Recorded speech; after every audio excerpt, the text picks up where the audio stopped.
Good morning dear students.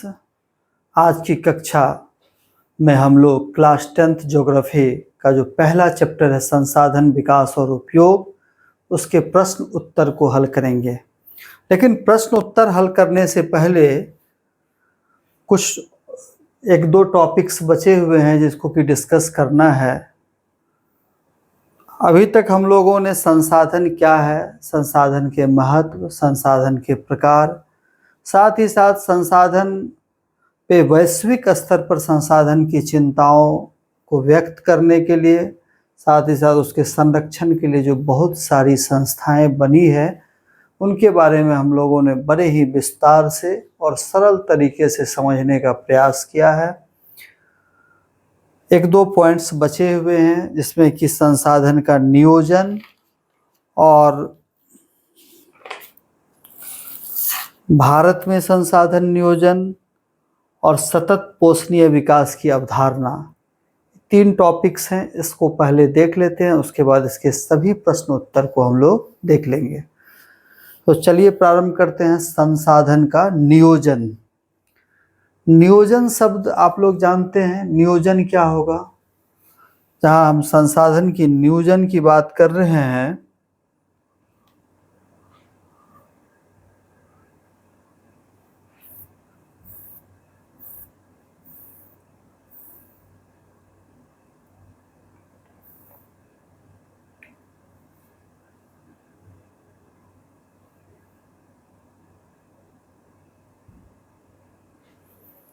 संसाधन का नियोजन।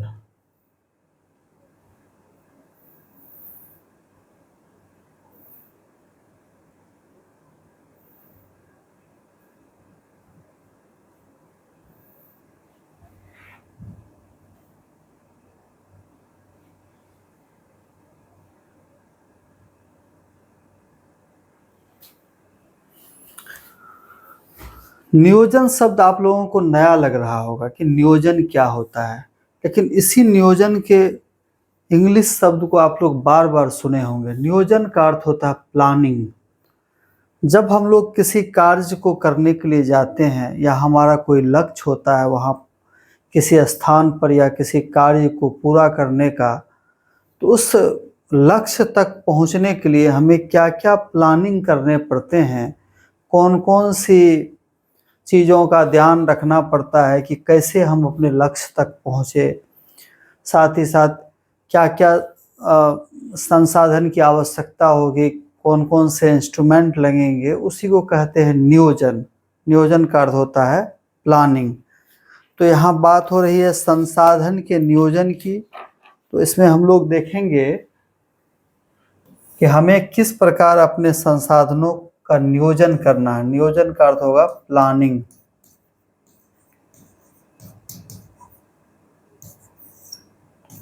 Planning of resources.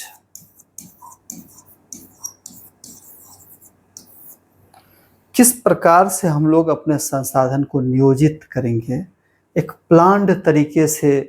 सबसे पहली बात तो संसाधन का हमें पता चलेगा, फिर पता चलने के बाद उसका परिष्करण करेंगे, उसका परिवर्धन करेंगे। परिष्करण करने का मतलब है कि उसको निकालेंगे, फिर उसको निकाल के उसका प्यूरीफाई करके उसके जो अलग अलग पार्ट हैं उसको अलग करके फिर उसको परिवर्धित करेंगे या उसका डेवलपमेंट करेंगे, फिर उसको हम लोग उपयोग करेंगे। साथ ही साथ हम लोग स्वयं भी उपयोग करेंगे और आने वाली पीढ़ी के लिए बचा करके भी रखेंगे। तो वही है संसाधन का नियोजन। किस तरह से एक योजनाबद्ध तरीके से हमें संसाधनों का उपयोग करना है। तो कह रहा है कि संसार में संसाधनों का वितरण समान रूप से नहीं है। सभी संसाधन संसार के सभी हिस्सों में एक प्रकार से नहीं मिलता है। कहीं लोहा है, कहीं तांबा है, कहीं चांदी है, कहीं सोना है, कहीं कोयला है तो कहीं कोयला नहीं है। जैसे कि देखिए यहाँ आपके बगल में झारखंड में कोयला है लेकिन पंजाब में कोयला नहीं है। लेकिन हम देखेंगे कि झारखंड में कोयला है, कोयला का उत्खनन भी होता है, लेकिन उसका सही तरीके से नियोजन नहीं होने के कारण उस कोयले का सही उपयोग नहीं हो पाता। लेकिन यही कोयला जब पंजाब जाता है झारखंड से कोयला पंजाब जाता है और पंजाब वाले उसको सही तरीके से प्रयोग करते हैं तो वो अपने विकास की गति में वृद्धि कर रहे हैं और उसके बनस्पत झारखंड के विकास की गति अवरुद्ध हो रही है। तो संसाधन का नियोजन का बहुत ही अधिक महत्व है। आप सुने होंगे जापान में संसाधन का बहुत अभाव है। दूसरे देश से जापान संसाधन का आयात करता है, लेकिन जापान के बारे में आप जानेंगे तो जापान बहुत ही विकसित देश है। कह रहा है कि संसार में संसाधनों का वितरण समान रूप से नहीं है। उष्णकटिबंधीय क्षेत्रों में, अब उष्णकटिबंधीय क्षेत्र समझिए, ये हमारी पृथ्वी है,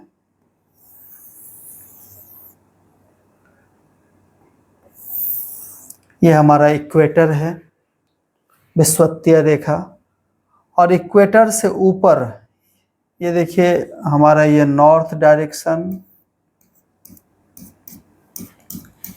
और ये साउथ और ये ईस्ट और ये वेस्ट। तो पृथ्वी के भूमध्य रेखा या विषुवत रेखा से ऊपर की तरफ जाएंगे, उत्तर की तरफ, तो 23.5 डिग्री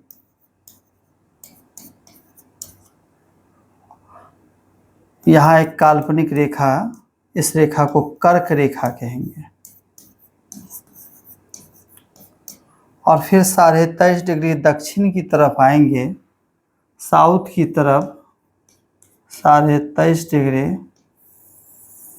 ये आपकी ये मकर रेखा, और ये कर्क और मकर रेखा के बीच का जो क्षेत्र है, कर्क और मकर रेखा के बीच का जो क्षेत्र है, कर्क और मकर रेखा के बीच का जो क्षेत्र है, इसी को हम लोग कहेंगे उष्णकटिबंधीय क्षेत्र। इस उष्णकटिबंधीय क्षेत्र में क्या होती है कि सूरज की रोशनी डायरेक्ट पड़ती है और पर्याप्त मात्रा में पड़ती है। सूरज की पर्याप्त रोशनी पड़ने के कारण यहाँ जो क्या होता है कि यहाँ की वनस्पतिक विविधता अधिक है। यहाँ कई प्रकार के वनस्पति पाए जाते हैं। साथ ही साथ इस क्षेत्र का विकास भी बहुत अधिक होता है। सूरज की रोशनी डायरेक्ट पड़ने के कारण इससे भारी वर्षा होती है और घने जंगल हैं। इनमें वन्य जीवों की विविधता भी तथा बहुलता है। विविधता मतलब विभिन्न प्रकार के वन्य जीव पाए जाते हैं। यहाँ डाइवर्सिटी जो है एनिमल्स का और साथ ही साथ जो प्लांट्स की डाइवर्सिटी है वो अधिक है। विविधता भी अधिक है और बहुलता भी अधिक। बहुलता मतलब संख्या भी अधिक है। किसकी अपेक्षा? ये नॉर्थ पोल और साउथ पोल वाले रीजन की अपेक्षा। जो हमारा ये वाला रीजन है उष्णकटिबंधीय क्षेत्र, जो कि कर्क रेखा और मकर रेखा के बीच का क्षेत्र है, यहाँ जीव जंतुओं की विविधता भी अधिक है। कहने का तात्पर्य है कि डिफरेंट प्रकार के जीव जंतु पाए जाते हैं। साथ ही साथ यहाँ जीव जंतुओं की बहुलता भी अधिक है, संख्या भी अधिक है। परंतु ध्रुवीय प्रदेशों में यह सब अप्राप्य है, वहाँ मौजूद नहीं है। अप्राप्य का अर्थ हुआ कि वहाँ मौजूद नहीं है। रेगिस्तानों में केवल धूप ही पर्याप्त रूप में मिल सकती है।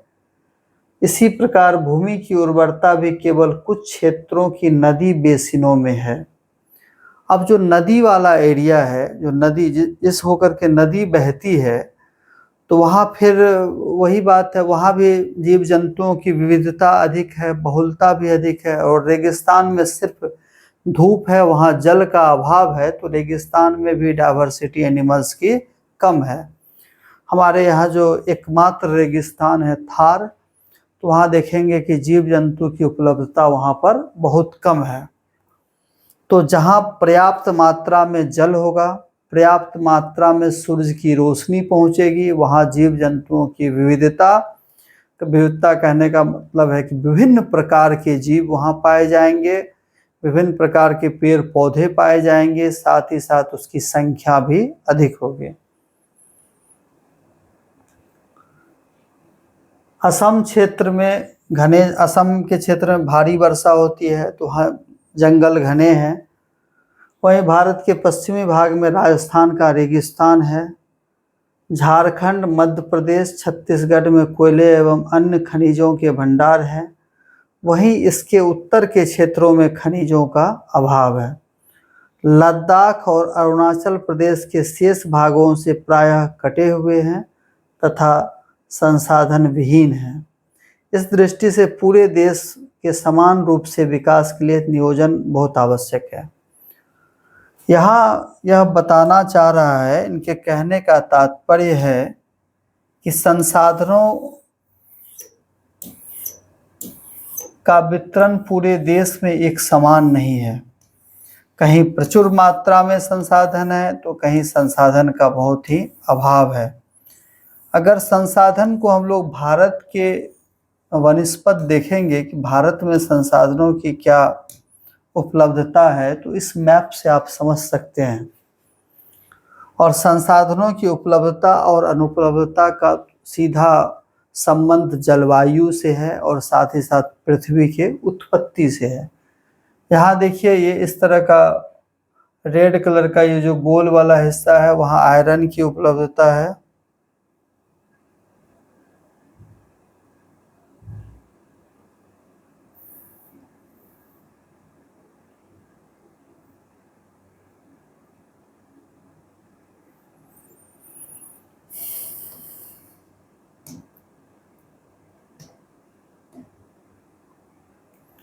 देखिए, ये वाला आयरन वाला हिस्सा है।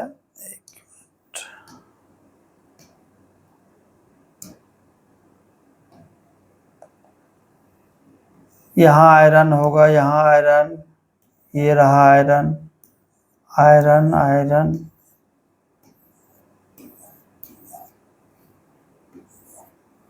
यह सब क्षेत्र आपको पता चल रहा है, जैसे कि ये यहाँ पर ये यूपी, बिहार, ये बंगाल, यहीं पर ये झारखंड, ये झारखंड का एरिया होगा। तो ये सब है। फिर इधर ये यहाँ पर ये राजस्थान, गुजरात का एरिया होगा। तो इस तरह से देख रहे हैं, कहीं पर आयरन अधिक है, कहीं पर मैग्नीज, ये स्टार वाला जो एरिया मैग्नीज का है इस क्षेत्र में, ये मैग्नीज है यहाँ पर, यहाँ मैग्नीज है भारत के दक्षिणी भाग में। फिर आपको मैग्नीज यहाँ पर है। फिर कॉपर देखिए, ये रहा कॉपर, कॉपर। तो इस तरह से इस मैप से हमको पता क्या चल रहा है कि हमारा खनिज वितरण पूरे भारत में एक समान नहीं है। कहीं आयरन है तो दूसरे जगह, अब यहाँ इस एरिया में आयरन नहीं है, यहाँ लाइम स्टोन है। ये सब एरिया देखिए, यहाँ आपको लाइम स्टोन सिर्फ है, यहाँ ना आयरन है ना मैग्नीज है। बॉक्साइट देखिए,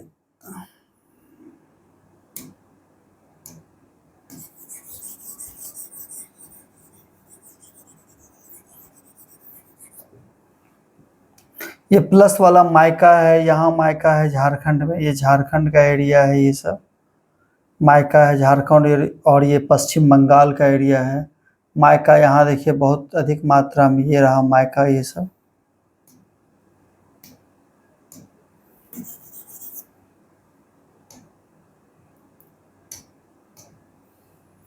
फिर जिप्सम कहाँ पे है, ग्रीन कलर का, ये सब जिप्सम का क्षेत्र है। फिर ये लाइम स्टोन, चूना पत्थर।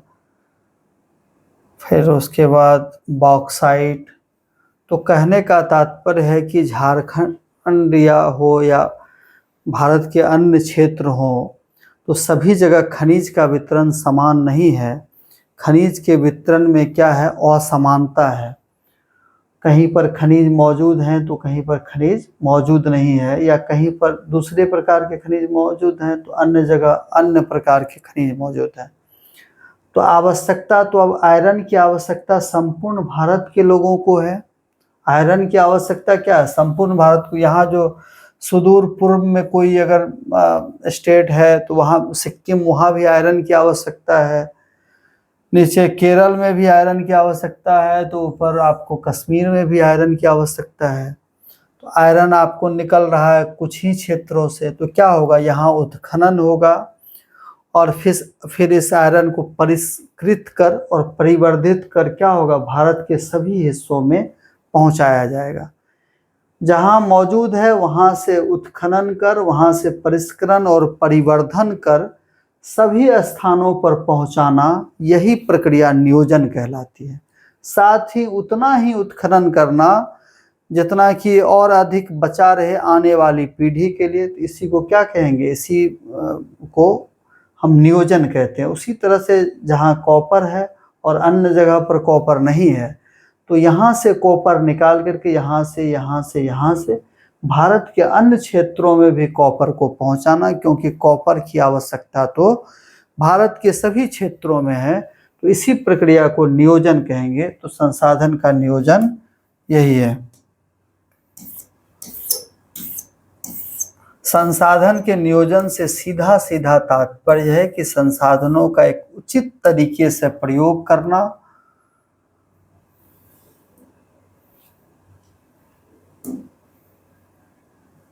तो संसाधन का नियोजन हो गया। अब उसके बाद देखिए भारत में संसाधन नियोजन। तो भारत में तो मैप देख ही लिए कि भारत में भी सभी प्रकार के खनिज सभी जगह उपलब्ध नहीं है। सिर्फ खनिज के ही सेंस में ना ले। अब देखिए पंजाब में चावल सबसे अधिक धान की खेती होती है, तो वहाँ से चावल संपूर्ण भारत में जहाँ जहाँ चावल का अभाव है वहाँ पहुँचाया जाता है। उसी प्रकार से बिहार में मक्का की सबसे अधिक खेती होती है, तो मक्का अन्य दूसरे राज्य में जहाँ जहाँ नहीं होता है वहाँ पहुँचाया जाता है। वहाँ पहुँचाने के लिए विभिन्न प्रकार के जो साधन हैं उनको प्रयोग किया जाता है। उनके पहुँचाने की क्या विधि है, उनको सुखाया जाता है, फिर एक अच्छे तरीके से संरक्षित कर उनको पहुँचाया जाता है। ये सारी प्रक्रिया ही संसाधन का नियोजन कहलाता है। भारत में संसाधन नियोजन की बात है। नियोजन के अभाव में हम लोग देखें कि झारखंड में सही से संसाधन का उपयोग नहीं हो पा रहा, लेकिन उसी झारखंड के संसाधन को ले जा कर के पंजाब के लोग उसको अच्छे से प्रयोग कर वहाँ बहुत सारी इंडस्ट्री में कोयला का उपयोग होता है और वो खुद विकसित हो रहे हैं। और उसके बनस्पत झारखंड में नियोजन की सही व्यवस्था नहीं है, जिसके कारण झारखंड के लोग पिछड़े हुए हैं। संसाधन का नियोजन एक जटिल प्रक्रिया है। जटिल प्रक्रिया है ही कोई भी चीज़ की। भारत में सभी संसाधन समान रूप से प्राप्त नहीं है, ये हो ही गया। संसाधन नियोजन की कुछ प्रक्रियाएं निम्नलिखित है। संसाधन नियोजन का जो कुछ प्रक्रिया है उसको देखिए।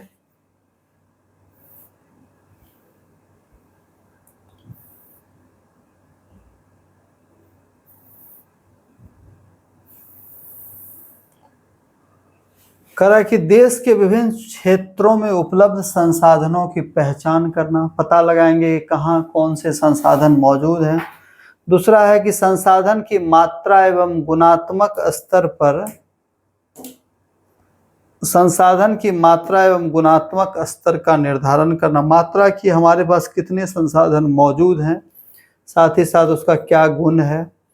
विकास की योजनाओं को चरणबद्ध रूप से तैयार करना, विकास की योजना बनाना कि किस प्रकार हम अपने संसाधन को विकसित करेंगे, साथ ही साथ उससे किस प्रकार अधिक से अधिक हम अच्छे तरीके से उसका उपयोग कर उससे अधिक से अधिक मुनाफा हम लोग कमाएंगे।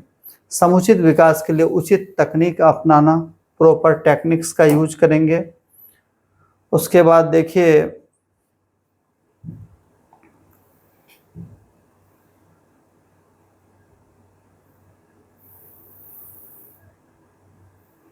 करा कि मजदूरों के समुचित प्रशिक्षण,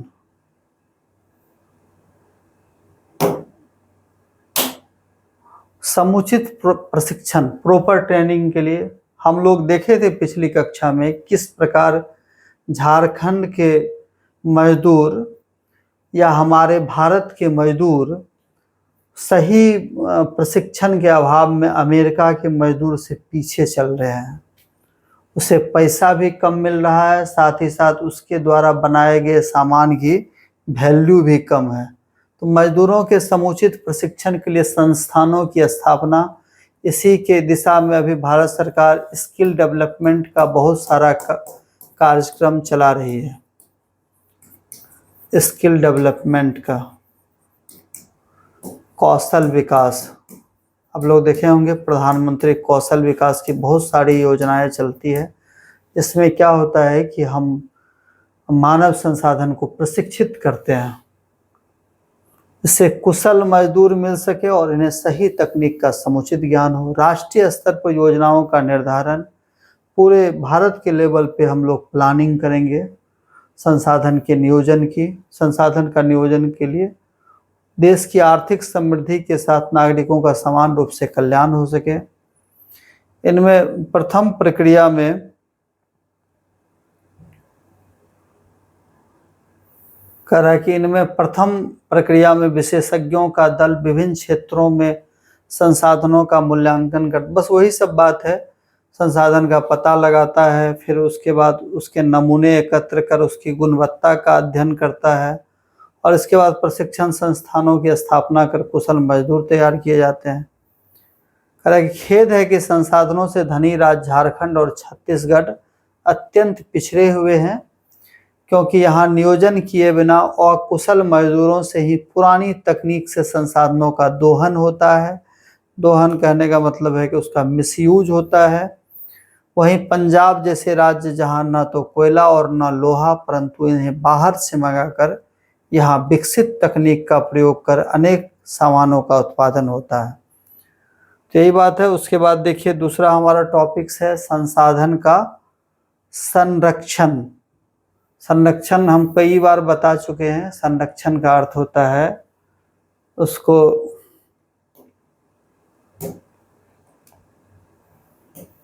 संरक्षण, कंजर्वेशन, और कंजर्वेशन का अर्थ है कि उसको संभाल कर रखना।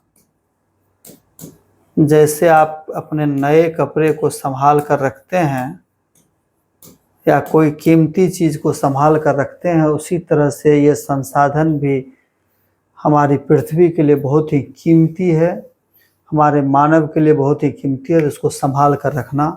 विश्व की जनसंख्या बढ़कर 7 अरब, लेकिन यह 7 अरब अभी गलत है, अभी 825 करोड़ हो गया है। कहने का तात्पर्य है कि 825 अरब हो गई है जनसंख्या और ये बढ़ ही रही है।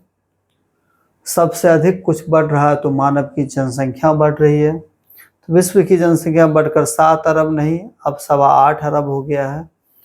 इस जनसंख्या का सबसे बड़ा प्रतिशत अपनी आजीविका के लिए प्रत्यक्ष रूप से कृषि पर निर्भर है। और आपको यह बात सुन करके भी खुशी होगी कि आपकी भारत की जनसंख्या इसमें 825 अरब में लगभग 1.5 अरब जनसंख्या हमारे भारत की है और कुछ ही दिन बाकी है कि जब भारत दुनिया का सबसे अधिक जनसंख्या वाला देश हो जाएगा। कृषि कार्य के लिए मानव भूमि और मिट्टी का उपयोग करता है। इन संसाधनों का मूल्यांकन किया जाना चाहिए। और आप देख रहे हैं कि विभिन्न प्रकार के उर्वरक, विभिन्न प्रकार के इंसेक्टिसाइड, पेस्टिसाइड, हर्बिसाइड का उपयोग करने की वजह से हमारा जो एक महत्वपूर्ण संसाधन है मिट्टी, वह अनुर्वर हो रहा है, अनुपजाऊ हो रहा है और उसकी उर्वरता खत्म हो रही है और धीरे धीरे वो बर्बाद हो रहा है, बंजर हो जाएगा। जब बंजर हो जाएगा तो थार के ही तरह, जैसे थार में फसल नहीं होता है, थार मरुस्थल, उसी तरह से हमारे खेतों में भी फसल क्या होंगे, नहीं लगेंगे। तो फसल सही तरीके से हो, कृषि अच्छी प्रकार से हो, उसके लिए मृदा संरक्षण भी आवश्यक है। आपका अगला चैप्टर मृदा के पर ही है, उसको देखेंगे हम लोग। यदि भूमि या मिट्टी कृषि के उपयुक्त नहीं है तो किस तरह उसे उपयुक्त बनाया जाए, इसका नियोजन किया जाना आवश्यक है। फिर वही बात प्लानिंग किया गई। यदि वह बर्बाद हो रही है तो उसका संरक्षण किया जाए। बर्बाद कहाँ होता है, देखेंगे कि आप कहीं कैनाल है, नहर है, कहीं नदी के बहाव के कारण, बाढ़ के कारण मिट्टी बह जाती है, तो उसके संरक्षण की भी आवश्यकता है।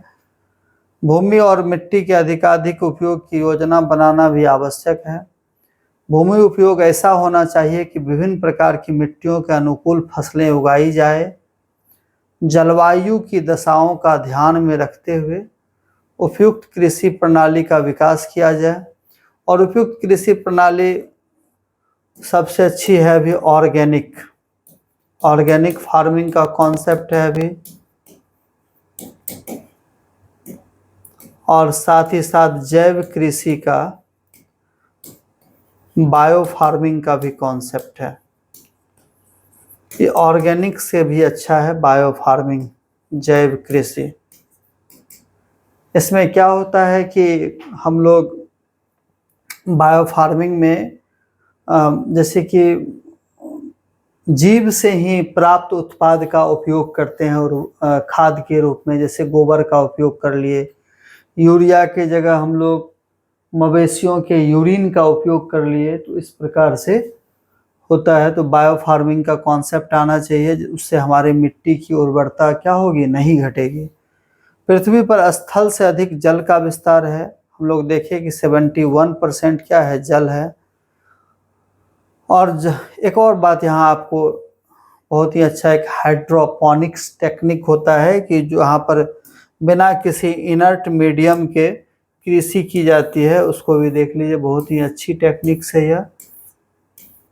तो उस पर भी जोर देने की आवश्यकता है, क्योंकि 71% हिस्सा है हमारा क्या है, जल है। तो हम जल स्रोत पर कृषि कर सकते हैं, यही है हाइड्रोपोनिक्स टेक्निक। यहाँ पर क्या होता है कि एक, इसको आप करके देखेंगे या नेट यूट्यूब सब पे दिया हुआ रहता है।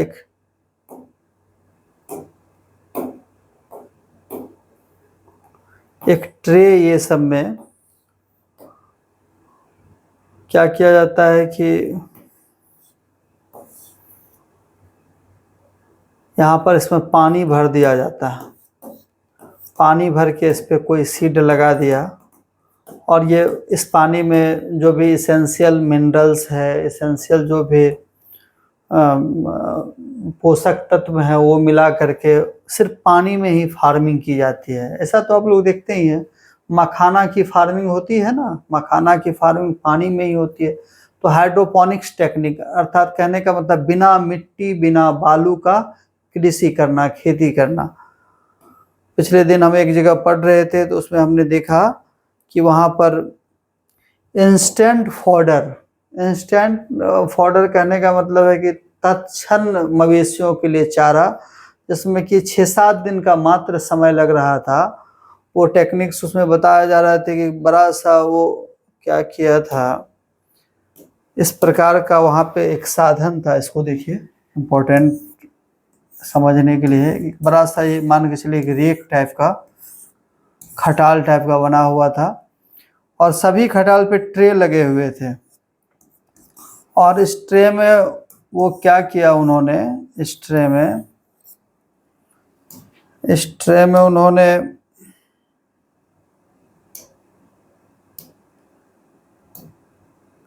ऐसे सीड्स ऐसे जौ का या गेहूं का या अन्य कोई घास का ही सीड्स, उसको 2-3 दिन पहले, एक या 2 दिन उसको पानी में भिगो कर, फिर उसको सौंक कर, फिर इस सीड्स को इन्होंने इसमें दे दिया, और इसके नीचे पानी का फ्लो हो रहा था।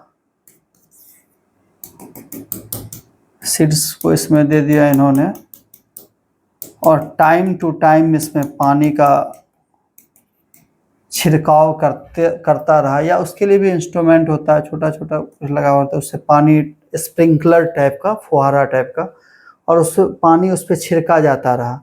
कुछ ही दिन में, 3 से 4 दिन के बाद, इसमें बड़े बड़े, इसमें लगभग 10 से 12 सेंटीमीटर के घास आए।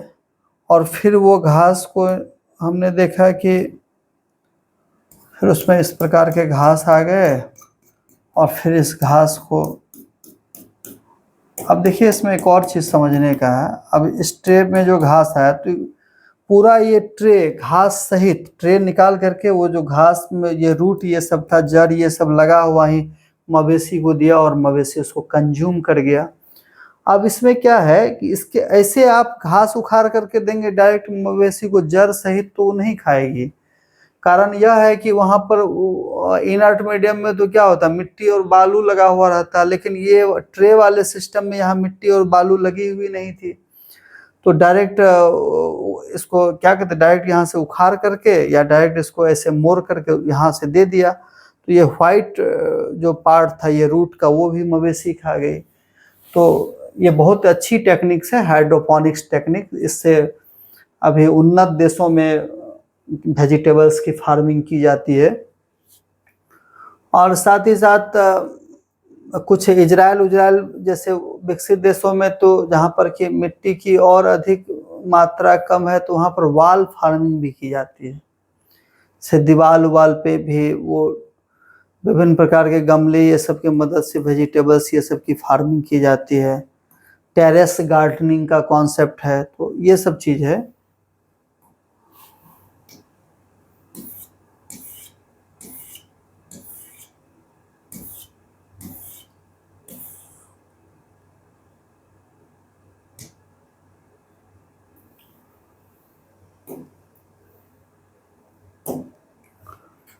तो जल का विस्तार अधिक है। स्थल भाग के जल का महत्व कृषि कार्य के लिए, वन विकास के लिए और तृणभूमि घास के मैदान, तृण मतलब होता है घास के मैदान का अस्तित्व बनाए रखने के लिए तो है ही। मानव तथा अन्य प्राणियों का अस्तित्व भी जल पर ही निर्भर है। इसी कारण जल को जीवन की संज्ञा दी जाती है। कहा जाता है ना, जल ही जीवन है। तो जल संरक्षण की भी आवश्यकता है। तो जल संरक्षण के लिए हम लोग क्या करेंगे, जल का बांध, पोखर, ये सब नदी ये सब बना करके जल का संरक्षण करेंगे। उसी प्रकार वन और पशु सदा मानव की भोजनापूर्ति में, तो वन और पशु का भी संरक्षण करेंगे। ये सब आप लोग समझ जाएंगे। उसके बाद खनिज को संसार का, वही लोहा तांबा मैग्नीज, तो ये हो गया। इसमें कुछ नहीं है। वो कहने का मतलब यहाँ सूर्य और पवन वो सब हम लोग देख ही लिए हैं। कहने का तात्पर्य है कि ये सूर्य पवन हमारा क्या है, नवीकरणीय ऊर्जा स्रोत है,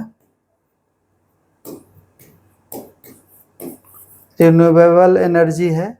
तो कहने का है कि अनवीकरणीय की जगह, अनवीकरणीय में कौन है, अनवीकरणीय में पेट्रोल डीजल ये सब है। तो अनवीकरणीय की जगह हमें क्या करना है, नवीकरणीय का उपयोग करना है।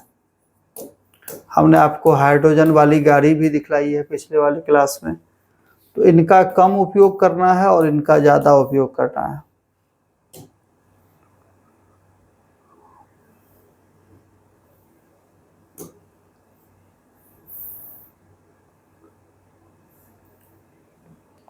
संसाधनों का योजनाबद्ध, समुचित और विवेकपूर्ण उपयोग ही उनका संरक्षण है। संसाधन के संरक्षण से तात्पर्य है संसाधन का योजनाबद्ध प्लानिंग करके, समुचित जितना उचित हो उतना ही, और विवेकपूर्ण उपयोग ही उनका संरक्षण है। फिर ये हम लोग पढ़ ही लिए हैं सतत पोषणीय विकास, जो ब्रुंडटलैंड कमेटी की जो रिपोर्ट थी सस्टेनेबल डेवलपमेंट, उसी पर खुद भी उपयोग करना है और साथ ही आने वाली पीढ़ी के लिए भी बचा कर रखना है। 1972 में लिमिट्स टू ग्रोथ शीर्षक की एक पुस्तक प्रकाशित की। यह पुस्तक दुनिया की बढ़ती जनसंख्या के संदर्भ में प्राकृतिक संसाधनों के विनाश के अंदेशे को बड़ी खूबी से बताती है। संयुक्त राष्ट्र कार्यक्रम, पर्यावरण कार्यक्रम, UNEP, United Nation environment programme, अगर पूछ दे तो हम लिख देते हैं इसको, यूनाइटेड नेशन, और ई से हो जाएगा बच्चों एनवायरनमेंट, NVI,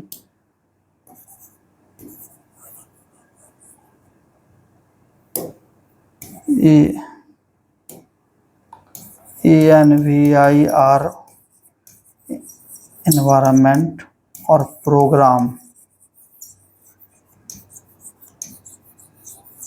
यही है UNEP कार्यक्रम है संयुक्त राष्ट्र संघ का। UNEP सहित अनेक अंतर्राष्ट्रीय संगठनों ने पर्यावरण से जुड़ी समस्याओं पर सम्मेलन कराए और 1987 में आवर कॉमन फ्यूचर एक किताब छपी। किताब के शेप में दरअसल वो ब्रुंडटलैंड कमेटी की रिपोर्ट थी। इस रिपोर्ट में विकास की निम्नांकित नई संकल्पना को जन्म दिया। पहला, विकास के अंतर्गत समाज के सभी लोगों के लिए वृहत सामाजिक और भौतिक कल्याण का समावेश होना चाहिए। बृहत कहने का मतलब एक बड़ी स्तर पर। विकास का अर्थ सतत पोषणीय विकास, बिना रुके हुए अपना भी विकास हो, साथ ही आने वाली पीढ़ी के लिए भी वो संसाधन बचा रहे। मेन थीम यही है और ज़्यादा कुछ नहीं है। इस तरह से हमारा चैप्टर खत्म हो गया। अब देखिए इसमें प्रश्न उत्तर है, तो हमने इतने अच्छे तरीके से इसे पढ़ा है कि प्रश्न उत्तर स्वतः बन जाएंगे, उसमें ज़्यादा कुछ एफर्ट लगाना नहीं पड़ेगा। और इस साथ ही साथ हम देखेंगे कि प्रश्न उत्तर के में आप अब अपने आसपास के उदाहरणों को भी उसमें समाहित कर सकते हैं। जैसे बोर्ड की एग्जाम में लिखा हुआ रहता है कि परीक्षार्थी यथासंभव अपने शब्दों में उत्तर दें, तो वह बात देखेंगे कि अभी प्रश्न उत्तर बनाने के क्रम में वो आपको प्रयोग में आएगा, आप उसका प्रयोग कर पाएंगे, अपने शब्दों में आप उत्तर देंगे। चूँकि कारण यह है कि हम लोगों ने इसे बड़े ही विस्तार से और अच्छे तरीके से पढ़ा है। शॉर्टकट और बृहद तरीके से एक अच्छे प्रकार से समझकर पढ़ने में यही अंतर है। देखेंगे कि प्रश्न उत्तर कितनी आसानी से बन जाता है बिना कोई एफर्ट लगाए हुए। काश आप लोग हमारे सामने होते तो अभी तुरंत हम पूछते जाते और आप अगर आपने हमारी कक्षा को अच्छी तरीके से देखा होता तो आप आसानी से उत्तर करते जाते। कहा कि संसार का सबसे कीमती संसाधन कौन है? पहला है पशु, दूसरा वन, तीसरा खनिज, चौथा नदियाँ। तो सबसे कीमती संसाधन कौन है? तो खनिज है। तो संसार का सबसे कीमती संसाधन खनिज है। कहा कि निम्नांकित में कौन प्राकृतिक संसाधन नहीं है? कहने का तात्पर्य है कि यह पूछ रहा है कि कौन मानवकृत संसाधन है। तो वन प्राकृतिक संसाधन है, नदियाँ भी प्राकृतिक संसाधन है, नगर प्राकृतिक संसाधन नहीं है क्योंकि नगर को मानव ने बसाया, इसलिए यह मानवकृत संसाधन है। और खनिज प्राकृतिक संसाधन है, प्रकृति में मौजूद रहता है। कहा कि इनमें किस प्राकृतिक संसाधन का भंडार सीमित है? खनिज तेल का सीमित है। मतलब क्या है? सीमित कहने का क्या मतलब हुआ कि एक नेट अमाउंट में मतलब मौजूद है, एक नियत मात्रा में वह मौजूद है। सीमित कहने का मतलब है कि एक नियत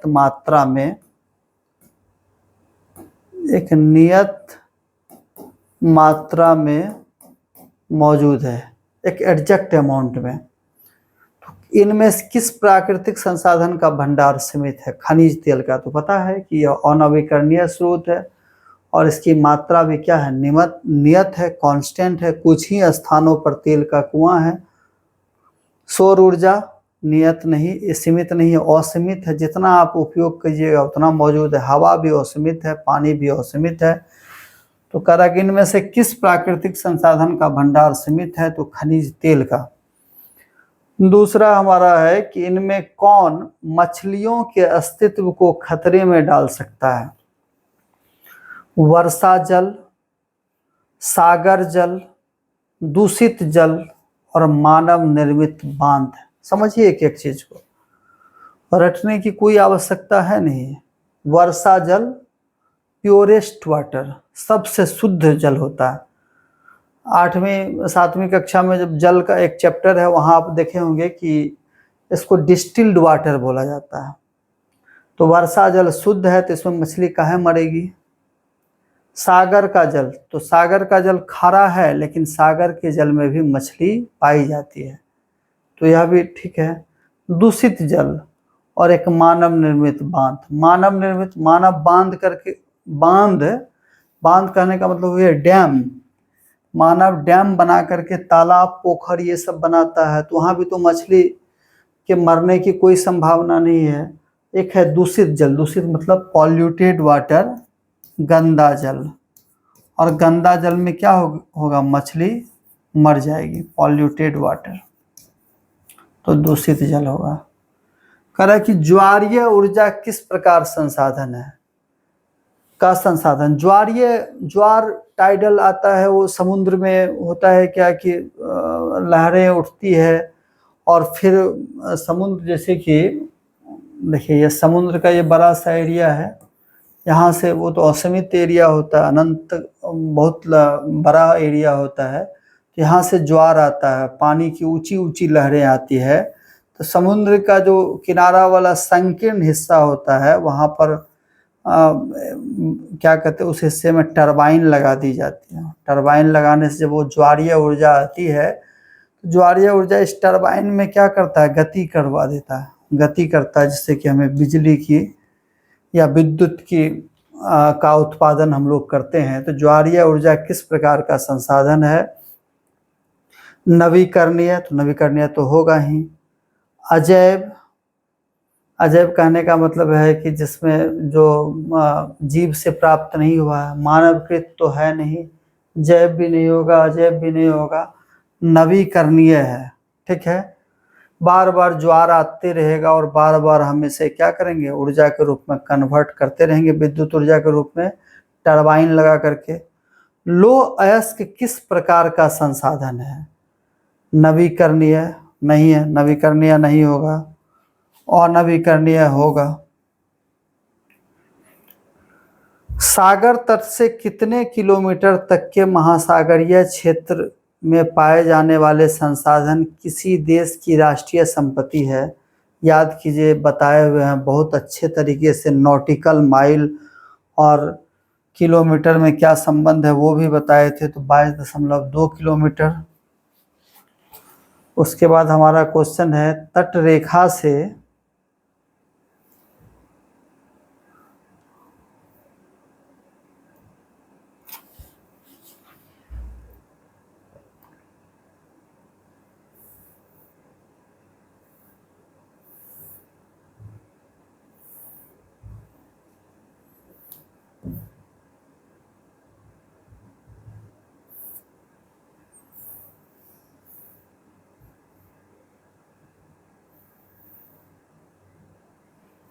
करा कि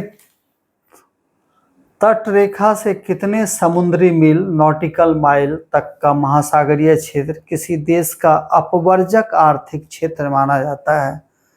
आप याद कीजिए, पिछले कक्षा में हमने अपवर्जक आर्थिक क्षेत्र को कितने विस्तार से बताया है, एक्सक्लूसिव इकोनॉमिक जोन को, तो वह हो जाएगा 200 नॉटिकल माइल। तो 200 नॉटिकल माइल, तो यहाँ तक हो गया।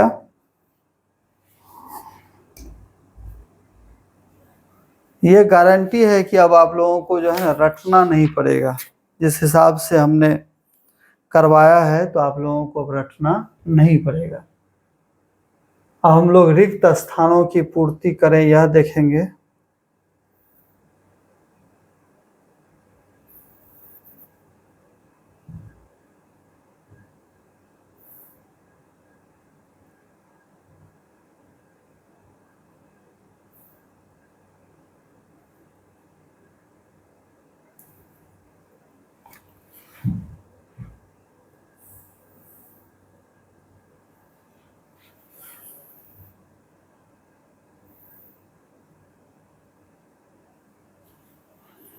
दिखाई पड़ रहा होगा आप लोगों को, ऐसे आप लोग के पास किताब होगा ही। करा देखिए, प्रकृति प्रदत्त वस्तुएं जो हमारे आर्थिक विकास में सहायक हैं कहलाती है। तो क्या कहलाती है, संसाधन।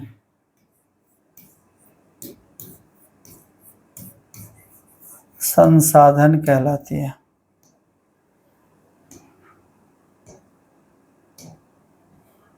दूसरा है, डैश तभी संसाधन बन पाती है जब उनका उपयोग सिंचाई, विद्युत उत्पादन, मत्स्योद्यम, मछली पालन या यातायात के लिए किया जाए। अब मत्स्योद्यम फिर आया, वहाँ अगर नहीं बता दिए होते तो यहाँ फिर दिक्कत होती। और डैश तो जल और जल कब संसाधन नहीं कहलाता है? जबकि बाढ़ वाली स्थिति में जब जल मनुष्य का जान ले लेता है, मनुष्य को क्षति पहुंचा देता है, तब जल संसाधन नहीं कहलाता। कृषि कार्य के लिए मानव जिस संसाधन का उपयोग करता है वह है कृषि कार्य के लिए मानव जिस संसाधन का उपयोग करता है वह है मृदा।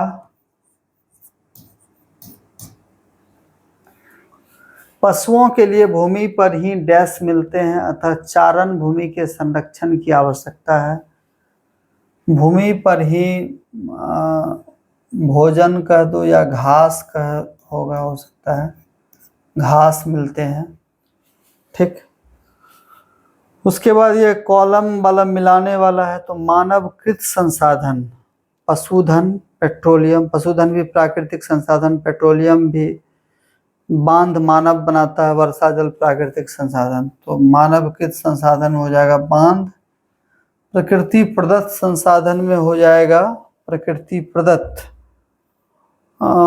पशुधन, पेट्रोलियम, वर्षा, तीनों प्रकृति प्रदत्त है, लेकिन नवीकरणीय और प्रकृति प्रदत्त तो तीनों हो जाएगा, पशुधन भी, पेट्रोलियम भी, वर्षा जल भी। लेकिन पहले नवीकरणीय और नवीकरणीय का उसको अलग कर लीजिए। नवीकरणीय में वर्षा जल, अनवीकरणीय में पेट्रोलियम और प्रकृति प्रदत्त में पशुधन। ठीक, अब उसके बाद है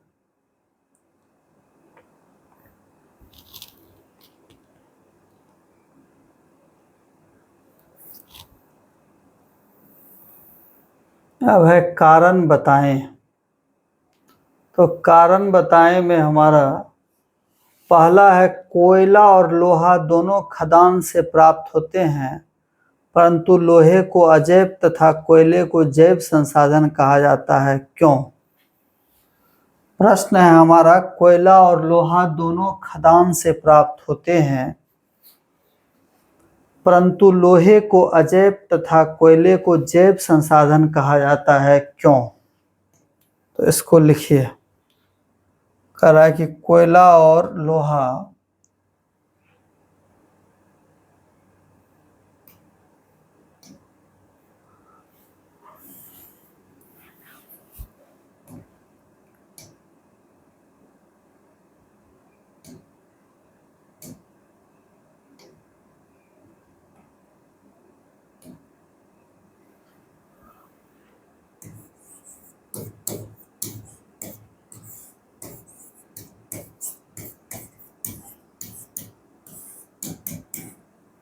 कारण बताएं में पहला है कि कोयला और लोहा दोनों जैव संसाधन,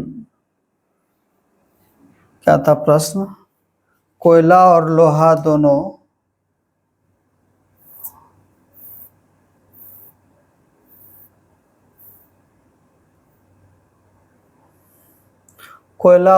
दोनों खदान से प्राप्त होते हैं, परंतु लोहे को अजैव तथा कोयले को जैव संसाधन कहा जाता है, क्यों? प्रश्न में है कि कोयला और लोहा दोनों खदान से मतलब दोनों को खुदाई करने के बाद प्राप्त होता है, उत्खनन से, लेकिन परंतु लोहे दोनों खदान से प्राप्त होते हैं, परंतु लोहे को अजैव तथा कोयले को जैव संसाधन कहा जाता है, क्यों?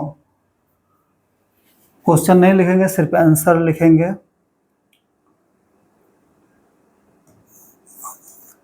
कोयले को जैव संसाधन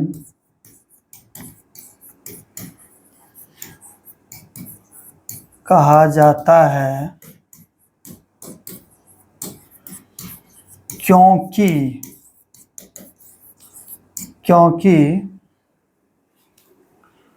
क्योंकि कोयले का निर्माण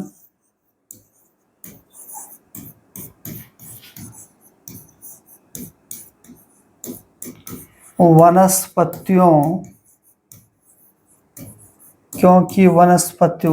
मतलब पेड़ पौधे, आप वहाँ कोष्ट में नहीं लिखेंगे, इसे हम एग्जाम में कोष्ट में नहीं लिखना है, लिख भी देंगे तो कोई दिक्कत नहीं है, पेड़ पौधे, क्योंकि कोयले का निर्माण वनस्पतियों के लाखों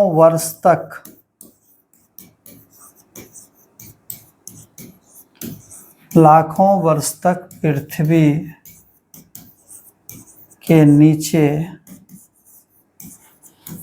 दबे रहने के कारण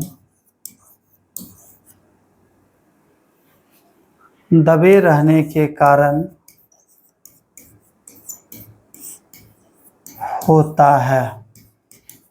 ठीक, अर्थात कोयला सजीव पदार्थ से निर्मित होते हैं। ठीक, कोयला के बारे में हो गया। अब लोहा, लेकिन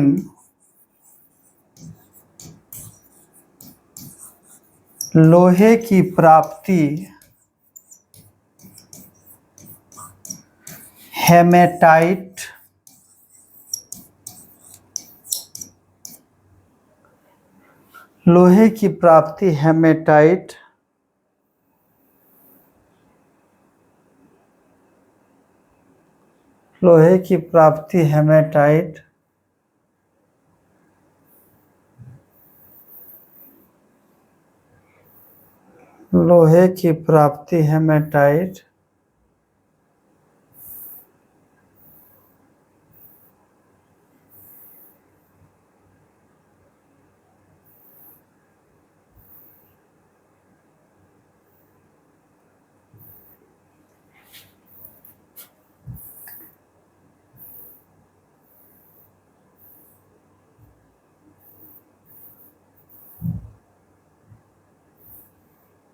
हाँ,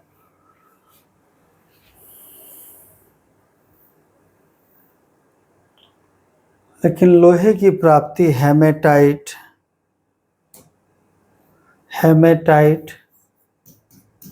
मैग्नेटाइट, लिमोलाइट, ये सब अयस्क हैं लोहा के, आदि निर्जीव चट्टानों से होता है। अतः यह अजैव संसाधन कहलाते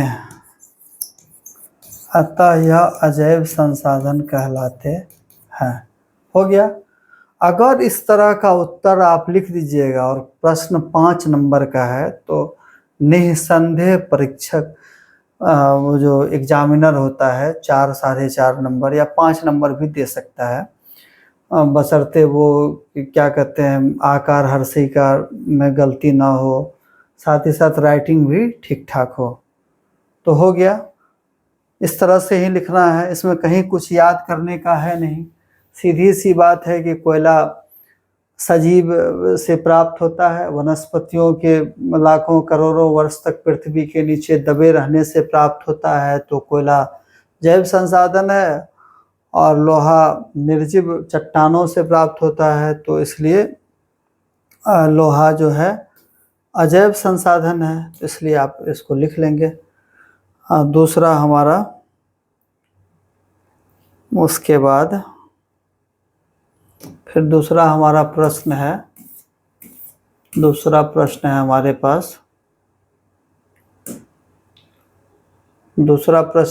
पास वर्तमान काल में सतत पोषणीय विकास पर अधिक बल दिया जा रहा है, क्यों? सतत पोषणीय विकास ब्रुंडटलैंड रिपोर्ट आपको पढ़ा हुआ है, उतने विस्तार से हमने बताया था, यह भी आप लिख लेंगे। लेकिन चलिए, ये पहला अध्याय है तो हम लिख देते हैं सबका। कह रहा है कि वर्तमान काल में सतत पोषणीय विकास पर अधिक बल दिया जा रहा है, क्यों? वर्तमान काल में सतत पोषणीय विकास पर अधिक बल दिया जा रहा है, क्यों?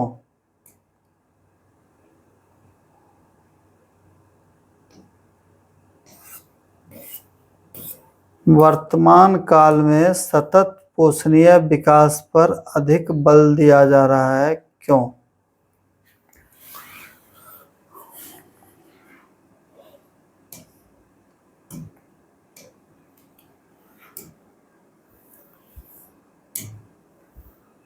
प्रश्न है हमारा कि वर्तमान काल में सतत पोषणीय विकास पर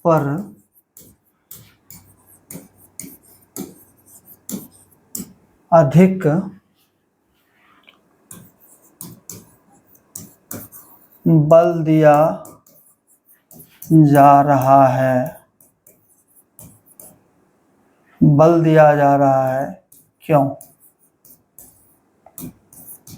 इसका भी उत्तर आसान है।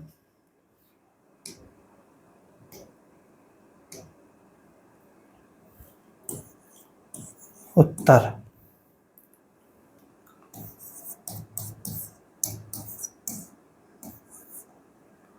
ब्रुंडटलैंड, हाँ यहीं से लिखिए ब्रुंडटलैंड। अगर ब्रुंडटलैंड याद नहीं रहे फिर भी नहीं लिखेगा फिर भी कोई दिक्कत नहीं है, लेकिन लिख देने से थोड़ा सा उत्तर स्टैंडर्ड लगेगा। ब्रुंडटलैंड कमेटी की चिंता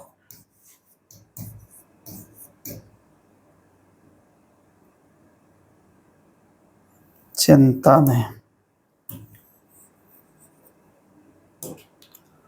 ब्रुंडटलैंड कमेटी की सतत पोषणीय, इसको ऐसे मत लिखिए,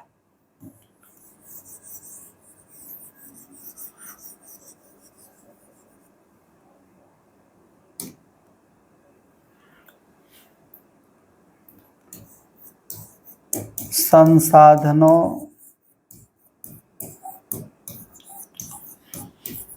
की सीमित मात्रा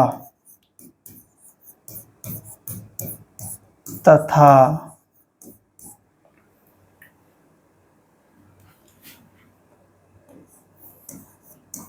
सभी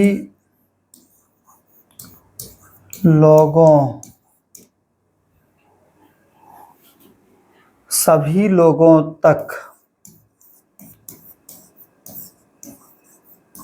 सुलभता मतलब पहुंचने, सुलभता के लिए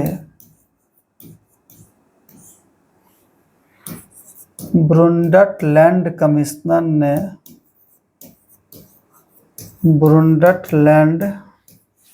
कमीशन या आयोग ने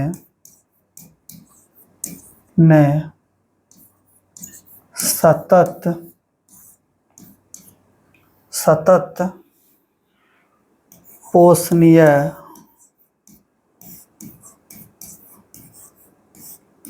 विकास सस्टेनेबल, कहीं पर आप लोग इंग्लिश भी लिखेंगे, उससे परीक्षक को लगेगा कि आप अच्छी तरीके से आपका नॉलेज ठीक ठाक है, इसलिए हम लोग उत्तर में इंग्लिश भी लिखेंगे। सस्टेनेबल डेवलपमेंट,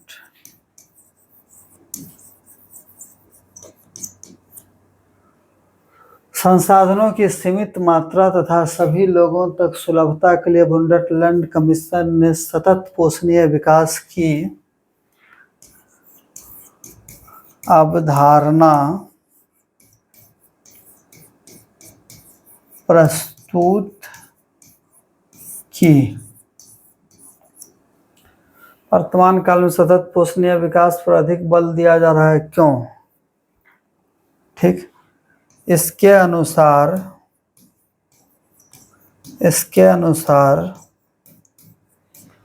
हमें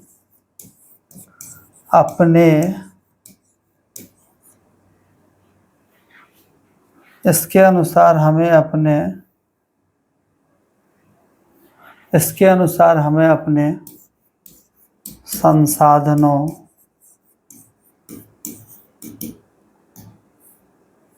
का इस प्रकार प्रयोग कर इस प्रकार संसाधनों का इस प्रकार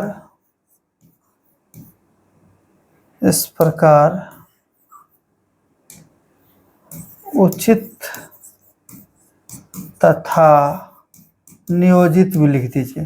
प्लान्ड, नियोजित लिखने से समुचित, संरक्षित सब आ जाएगा। कई शब्द का एक शब्द है।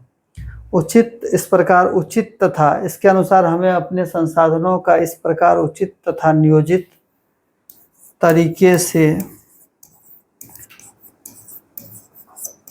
प्रयोग करना है जिससे कि वह भविष्य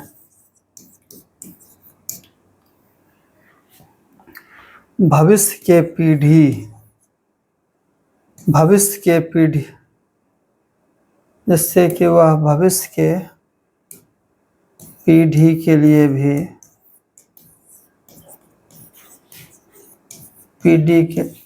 लिए भी उपलब्ध हो।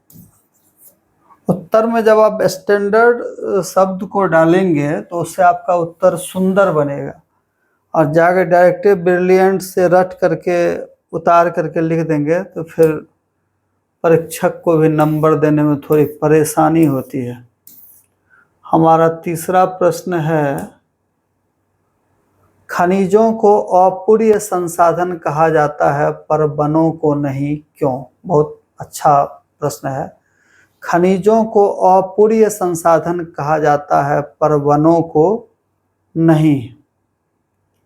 खनिजों को अपूर्य संसाधन कहा जाता है पर वनों को नहीं।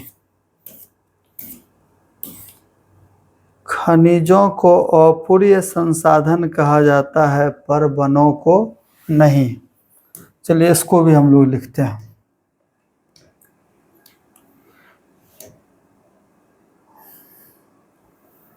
प्रश्न है हमारा, खनिजों को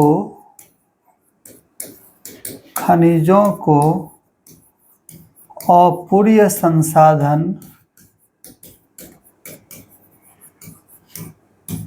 कहा जाता है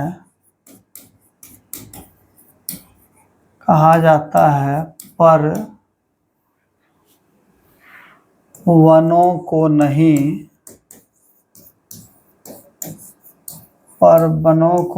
वहाँ से पूर्ण विराम नहीं होगा। खनिजों को अपूर्य संसाधन कहा जाता है पर वनों को नहीं, क्यों? ये भी बहुत आसान सा प्रश्न है, आप लोग को खुद कर लेना चाहिए। अपूर्य संसाधन, अपूर्य का अ का अर्थ होता है नहीं, अर्थात जिसकी पूर्ति नहीं हो। ठीक, चलिए इसको हम ही लिख देते हैं। उत्तर, खनिजों को अपूर्य संसाधन कहा जाता है पर वनों को नहीं, क्यों? खनिजों का निर्माण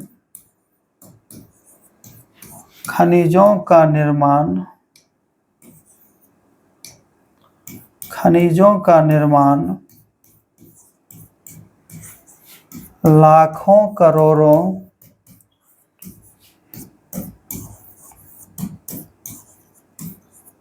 वर्षों के उपरांत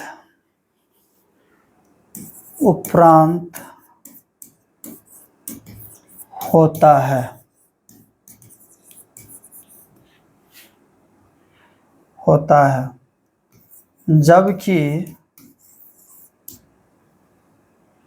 जबकि वन अर्थात वनस्पति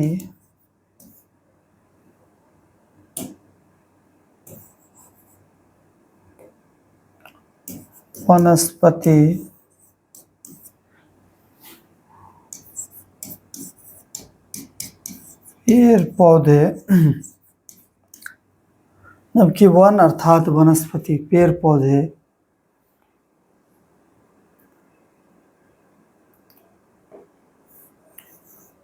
कुछ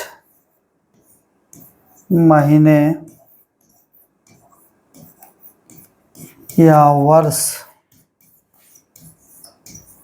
के उपरांत तैयार हो जाते हैं। ठीक, हो जाते हैं। खनिजों का निर्माण लाखों करोड़ों वर्षों के उपरांत होता है, जबकि वन अर्थात वनस्पति कुछ महीने या वर्षों के उपरांत तैयार हो जाते हैं।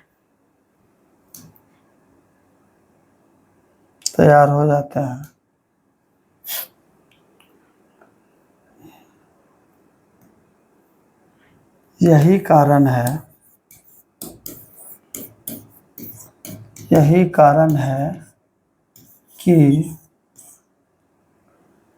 खनिज को अपूर्य तथा वनों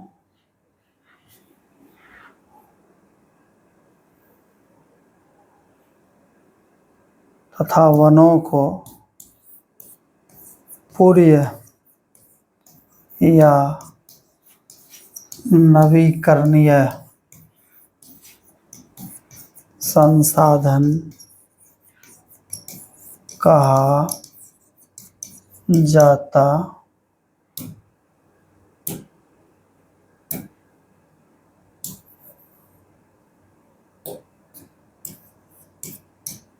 जाता है।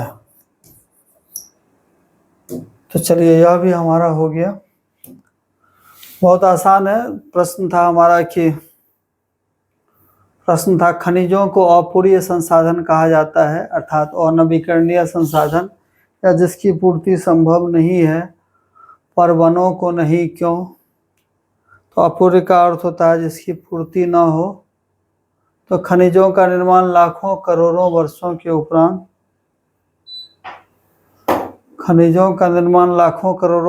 उपरांत होता है, जबकि वन अर्थात वनस्पति कुछ महीने या वर्ष के उपरांत तैयार हो जाते हैं। कुछ ही महीना में तैयार हो जाता है, इसलिए इसको पूर्य संसाधन और खनिज को अपूर्य संसाधन कहा जाता है। फिर अगला प्रश्न देखिए।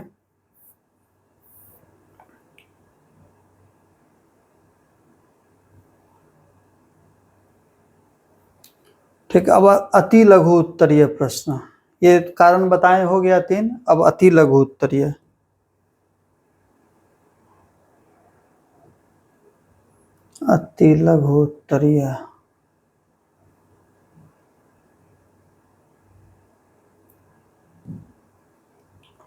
करा कि संसाधनों के वर्ग कौन कौन हैं। तो यह आप संसाधनों के वर्ग कौन कौन हैं, यानी कितने प्रकार के संसाधन है, यह बताया हुआ है। आप लिख देंगे यहाँ पर कि संसाधन के निम्नलिखित वर्ग हैं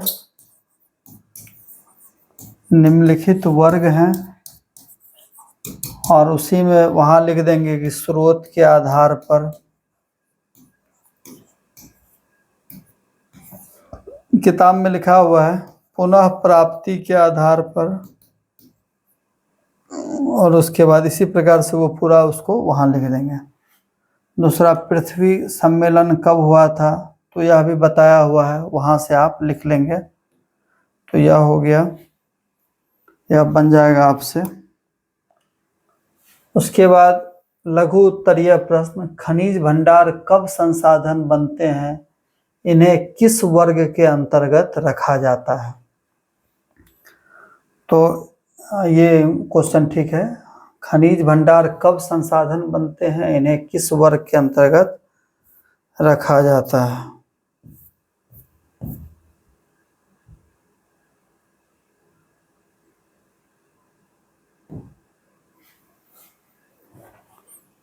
प्रश्न है कि खनिज भंडार कब संसाधन बनते हैं तथा इसे किस वर्ग के अंतर्गत रखा जाता है। खनिज भंडार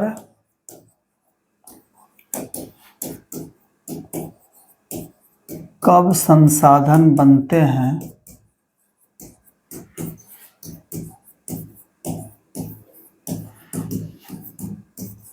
तथा इसे किस वर्ग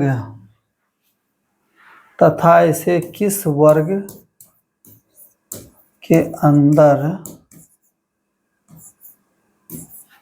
रखा जाता है।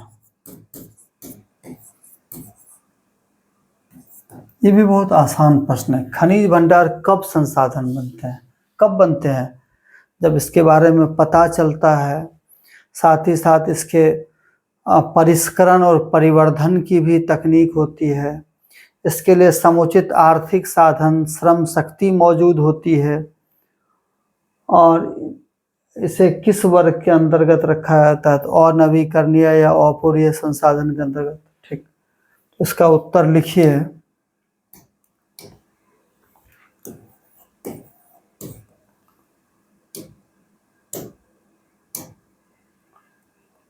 खनिज भंडार कब संसाधन बनते हैं, जब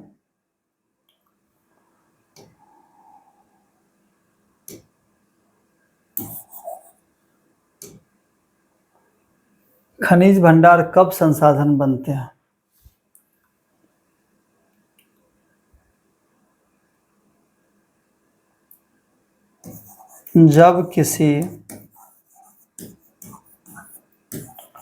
जब किसी खनिज के बारे में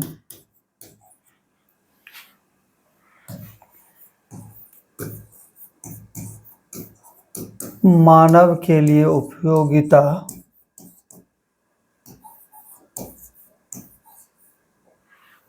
जब किसी खनिज के बारे में मानव के लिए उपयोगिता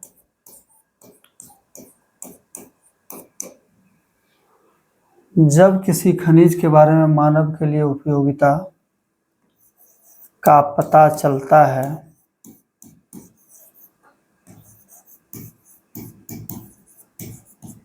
तथा इसके परिष्करण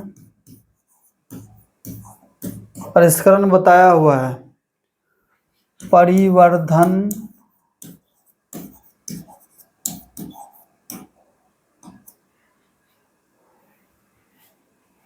तथा इसके परिष्करण परिवर्धन तकनीकी की समुचित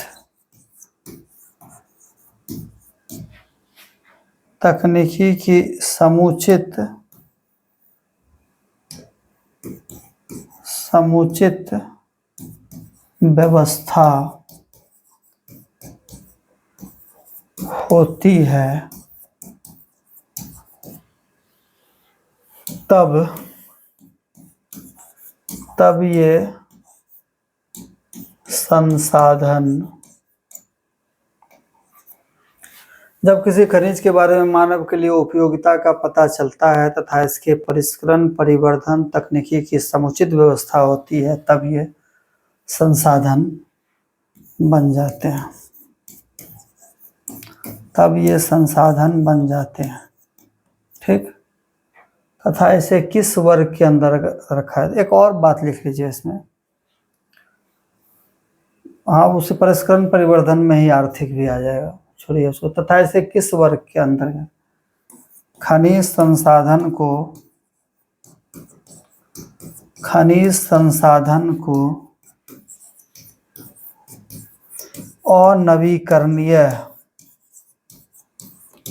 अनवीकरणीय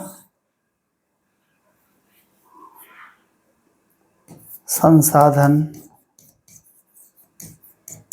में समाहित किया जाता है।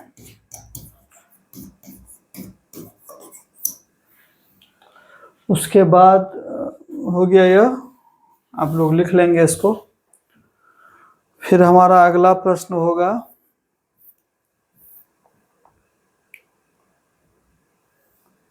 नवीकरणीय संसाधन के कोई 2 उदाहरण दें। इसको यहीं पर कर देते हैं। आप लोग जब परीक्षा में लिखेंगे तो लिखेंगे कि नवीकरणीय संसाधन वैसे संसाधन जिसकी पुनः प्राप्ति कुछ ही बहुत कम समय में या कुछ ही महीनों, कुछ ही वर्षों में हो जाता है, नवीकरणीय कहलाते हैं। या जिसकी पुनः प्राप्त, या सीधा लिखेंगे कि जिसकी पुनः प्राप्ति आसान हो। चूँकि लघु उत्तरीय है तो अगर सिर्फ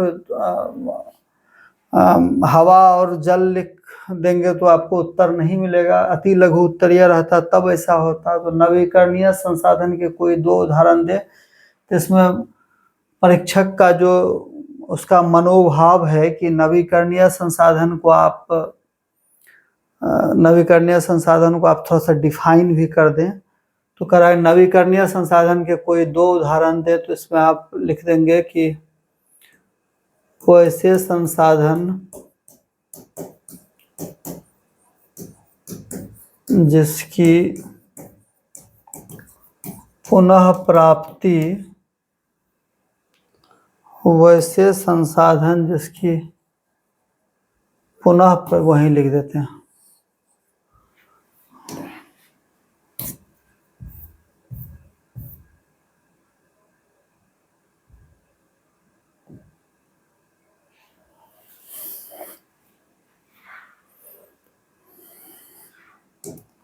नवीकरणीय संसाधन, तो इसका उत्तर हो जाएगा 3 नंबर में था, 3 का उत्तर वैसे संसाधन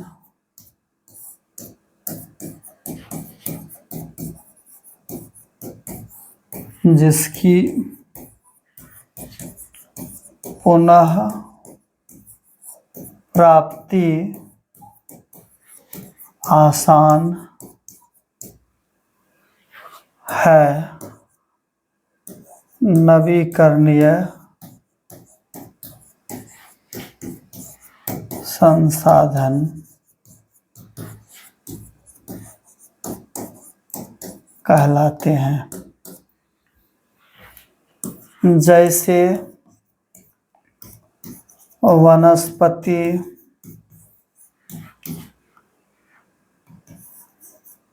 जंतु, हवा, जल, 2 ही लिखना है। ऐसे अभी बताने के लिए आपको लिख दिया, अब 2 ही लिखेंगे। फिर अगला प्रश्न है हमारा,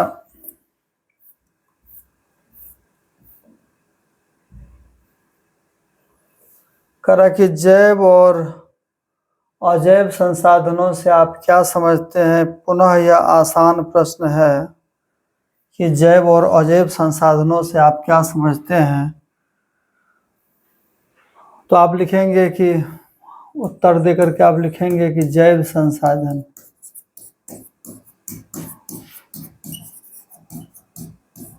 वैसे संसाधन जिसका स्रोत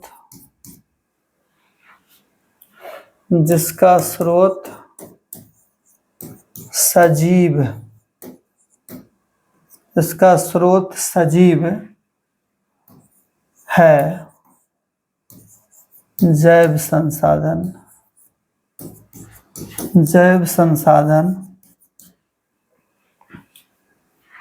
कहलाते हैं। जैसे कोयला, कोयला, दूध, मांस, और उसके बाद कपास, अनाज, etc। अजैव संसाधन,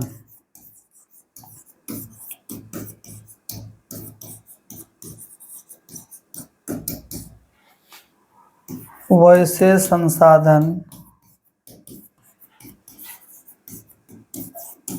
जिसका स्रोत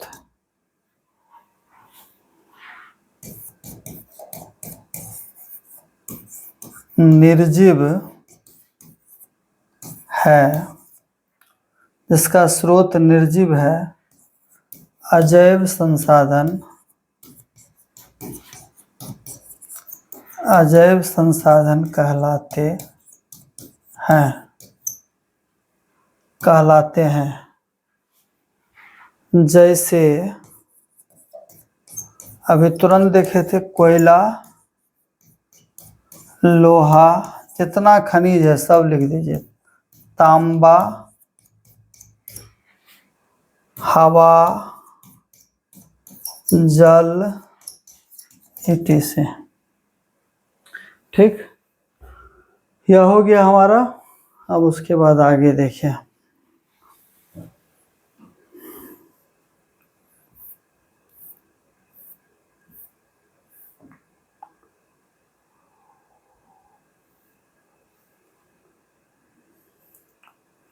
मानव के लिए संसाधन क्यों आवश्यक है?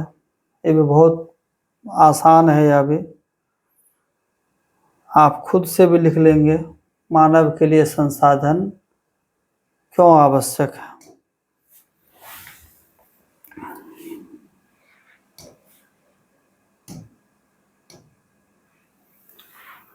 प्रश्न है,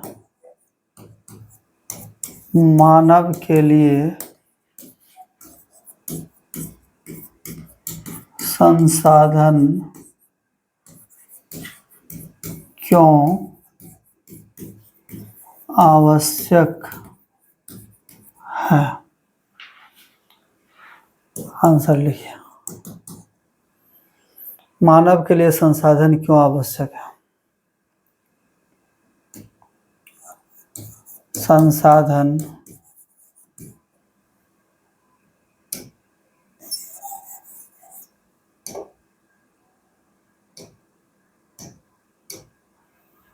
संसाधन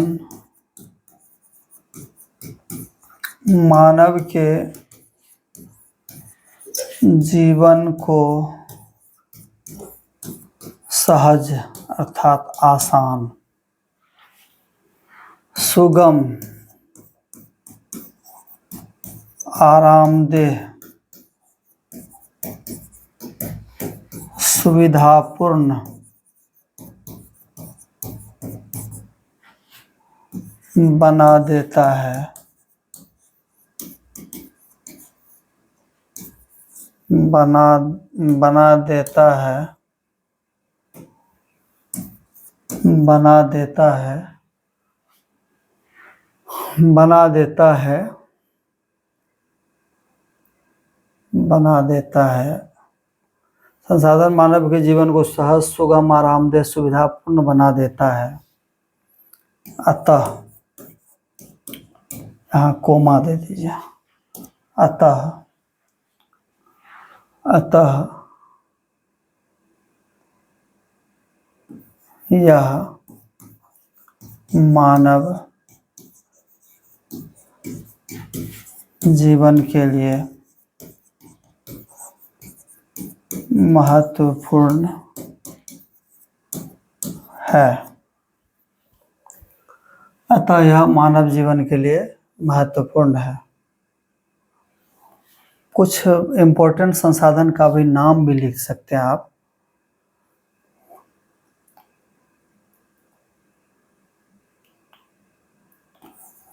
मनुष्य के दैनिक जीवन में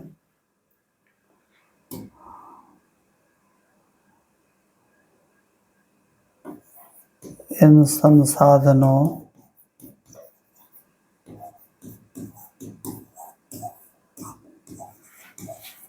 की अत्यंत आवश्यकता है।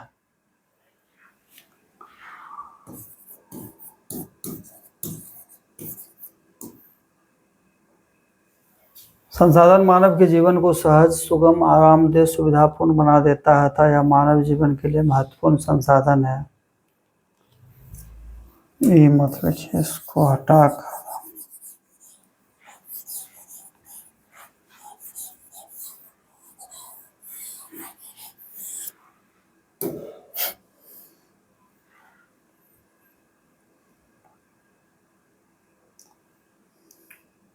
खाद्य पदार्थ, खनिज, पेट्रोलियम, जल, ऊर्जा,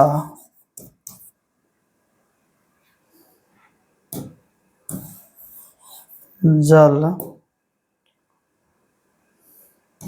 मकान, वाहन, मोबाइल,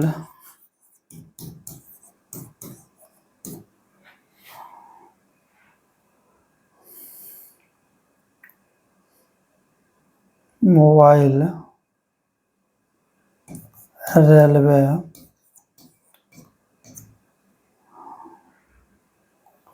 चिकित्सालय,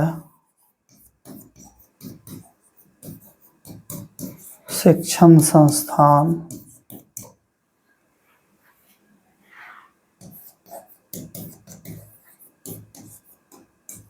आदि महत्वपूर्ण संसाधन मानवोपयोगी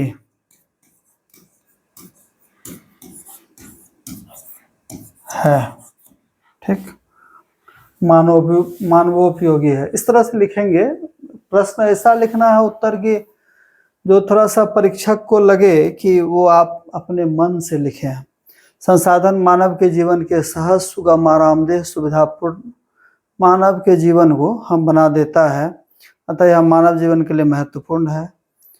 खाद्य पदार्थ, खनिज, पेट्रोलियम, जल, मकान, वाहन, मोबाइल, रेलवे, चिकित्सालय, शिक्षण संस्थान आदि महत्वपूर्ण संसाधन मानवोपयोगी, मानव के लिए उपयोगी है।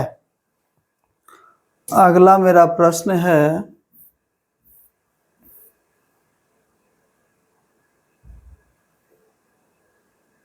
मानव के लिए संसाधन। अब दीर्घ उत्तरीय प्रश्न है और मानचित्र कार्य क्रियाकलाप है। यह कक्षा बहुत लंबी हो जाएगी तो इसको हम लोग अगले कक्षा में कर लेंगे, क्योंकि देखिए समय लग ही जाता है। अगर बहुत शॉर्ट में लेकर के चलेंगे तो फिर आपको समझ में नहीं आएगा। आपके लिए कक्षा किस प्रकार से उपयोगी साबित हो रही है, आपको फ़ायदा मिल रहा है अथवा नहीं, यह बात आप कमेंट में लिखेंगे। धन्यवाद।